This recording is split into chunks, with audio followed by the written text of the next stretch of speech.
What a decade the 2010s was, with so many good memories and some bad ones too. But the decade brought us some amazing top new stars, some awesome matches, and of course, some fantastic rivalries. You are watching Eras of Wrestling, and this is Top 10 WWE Rivalries of the 2010s. Number 10, the Usos versus the New Day. This was the rivalry of the summer of 2017. They had multiple matches which saw the Smackdown Tag Team Championship trade between the two teams, but they were all very good matches, especially the Tag Team Hell in a Cell match at Hell in a Cell 2017, which ended the feud. The two teams even took part in a rap battle in July 2017, with some great roasts between the two teams.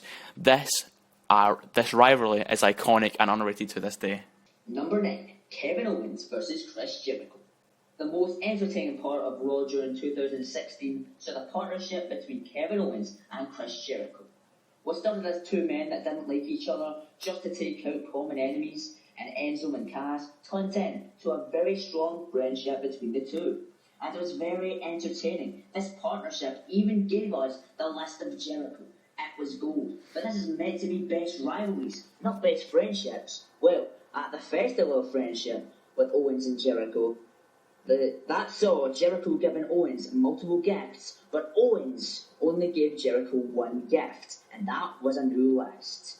But that infamous quote when Jericho said, "Why is my name on this?" Turns out it was the list of KO, and Owens executed an unexpected heel turn, laying out Jericho for a few weeks as the feud would continue up until WrestleMania.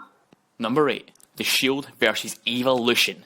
The Shield recently turned face in 2014, and they were getting so over with the crowd, so WWE decided to put them in a couple of matches with a huge faction from back in the day, being 3/4 of Evolution in Batista, Randy Orton, and Triple H. They had a match at Extreme Rules, and it was chaotic, but the right team won, and that was the Shield. But they had a rematch at Payback, but this time it was elimination rules, but the Shield still won with a clean sweep by eliminated all members of Evolution. The following Raw, something happened that shook the entire WWE universe to its core. Rollins took a steel chair and rattled it off Roman Reigns' spine, followed by Dean Ambrose, who would never forgive Rollins for stabbing his brothers in the back. Or so we thought.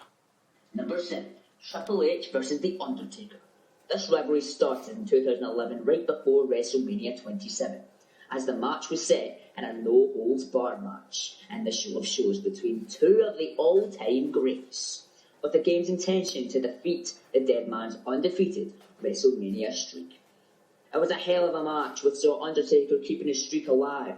Forward to a year later, they had a rematch at WrestleMania 28 inside Hell in a Cell, with special guest referee Shawn Michaels calling the action.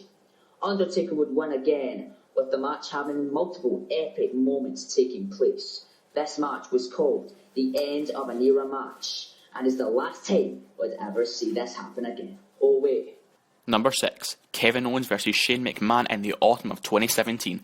Following SummerSlam 2017 with Kevin Owens and AJ Styles after some controversial refereeing by Shane McMahon against Kevin Owens, causing him to lose the US Championship match against AJ Styles, Kevin Owens was furious with Shane, and over the coming weeks talked about Shane's kids and that he shouldn't have survived a helicopter crash that he was in earlier that year. At the moment, Shane snapped, relentlessly attacking Owens. The following night, Shane was suspended and Owens threatened to sue the family and the brand. Then Owens attacked Vince McMahon, Shane's father, and busted him open without mercy. At Hell in a Cell pay-per-view, they had their first match in Hell in a Cell. The match was chaotic, with the climax being Shane. He climbed to the top of the cage, 20 feet in the air, and went for an elbow drop on Owens, who was on the announce table. The WWE Universe's heart sank as Shane took the plunge, and just in time, Kevin got out of the way because of Sami Zayn, causing Shane to seriously damage himself, giving Owens the easy victory. Number 5. Seth Rollins versus Dean Ambrose. After such a shocking heel turn by Seth Rollins as he turned his back on the Shield to align himself with the Authority, Dean Ambrose was determined to destroy Seth Rollins and make him pay for what he did. Ambrose at this time was a crazy, psychotic babyface who the fans loved getting behind, as Rollins was the sellout scumbag in Ambrose's words. They had a personal rivalry which saw Seth Rollins win Money in the Bank ladder match as Ambrose was just about to win it. Ambrose stole Seth's briefcase and then put some sort of slime in it, and Seth Rollins got it back and slime went all over his face. Ambrose was in the crowd laughing at this time as they continued to battle at multiple pay-per-views. The rivalry ended at Hell in a Cell 2014 when they both went their separate ways and entered separate rivalries after this time. Number 4. CM Punk versus John Cena in 2011.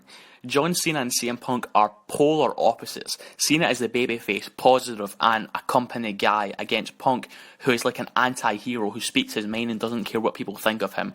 They were bound to clash at some point. At Money in the Bank 2011, Punk had only 1 day remaining on his WWE contract and vowed to all the fans that he would leave the WWE with his belt. Punk's famous promo, the pipe bomb. Punk criticised the WWE, Vince and Cena, saying that he kisses Vince McMahon's ass at Money in the Bank in CM Punk's hometown after a great match that saw Vince and John Laurinaitis come down to the ring to give Cena the win. Cena struck John Laurinaitis, allowing him to be distracted, allowing Punk to hit his finisher, the GTS. 1, 2, 3. Punk had done it. He celebrated, then left the arena as his contract expired. WWE then held a tournament for the new WWE champion, which Cena of course won. Punk then returned, claiming that he was the real WWE champion. Triple H then relieved Vince of his duties, then scheduled a match at SummerSlam with the Game as special guest referee to unify the titles.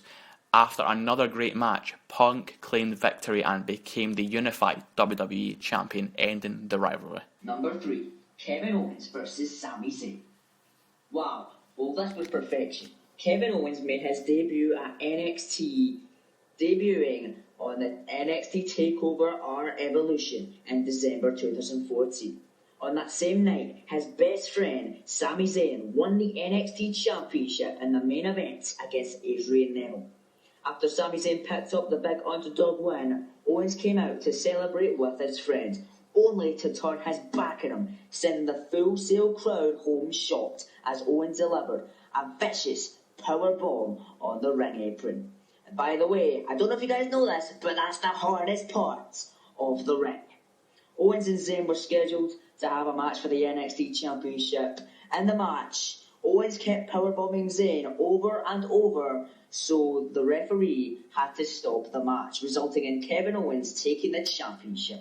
The feud continued over to the main roster as they were both called up. They had 2 matches, one at Payback that Owens won and a better one at Battleground that Zayn won. In many people's minds, the match of the year in 2016. So long story short, this rivalry was a great start, a great end, and of course, some great battles themselves. Number 2, Johnny Gargano versus Tommaso Ciampa.